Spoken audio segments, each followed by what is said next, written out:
In late 1932, a frantic stampede of 20,000 emus descended on the wheat belt of Western Australia. Standing up to 6 feet tall and built for the harsh outback, these birds were fast, ravenous, and covered in thick, shaggy feathers that acted like natural armor against the brush. The local farmers were desperate. Their fences were flattened and their crops were being devoured. They didn't bother calling pest control. They called the Royal Australian Artillery. Major G.P.W. Meredith arrived with a highly trained strike team, equipped with 10,000 rounds of military-grade ammunition and 2 Lewis light machine guns. But treating a migrating flock of wild animals as if they were a conventional infantry unit was a severe tactical error. The first major engagement of this bizarre conflict began as a textbook military ambush around a local watering hole. About 1,000 emus wandered directly into the crosshairs, entirely unaware of the heavy weapons pointed at them from the trenches. Major Meredith waited patiently. He held his men back, letting the flock cluster tightly until the birds were at absolute point-blank range. On paper, the positioning was flawless. The angles of fire were locked, and the trap was perfectly set. The men opened fire. But instead of dropping, the birds absorbed the initial shock and reacted. Rather than flocking together in a panic, the massive group instantly scattered into dozens of tiny, unpredictable splinter units. This diagram shows the Lewis gun's firing cone. Emus sprint up to 30 miles an hour in erratic zigzags, making tracking with a fixed weapon mathematically impossible.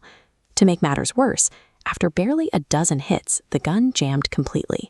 The military relied on concentrated heavy firepower. They quickly learned you cannot suppress an enemy that moves like water.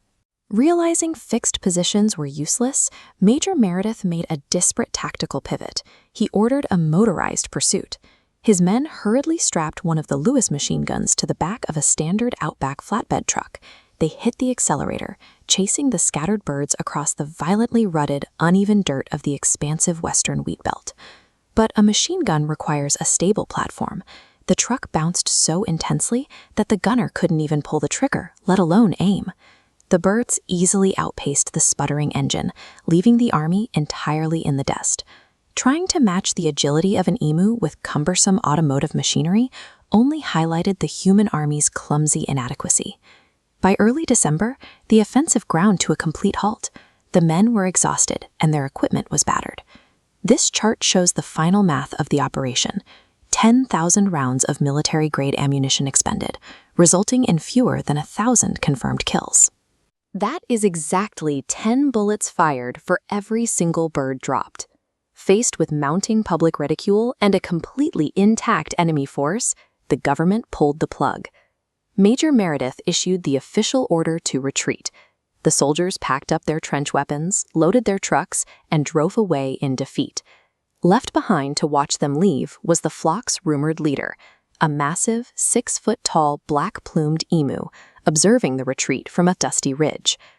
Rigid military doctrine works against human armies, but against 20,000 nomadic animals perfectly adapted to their environment, human engineering simply loses.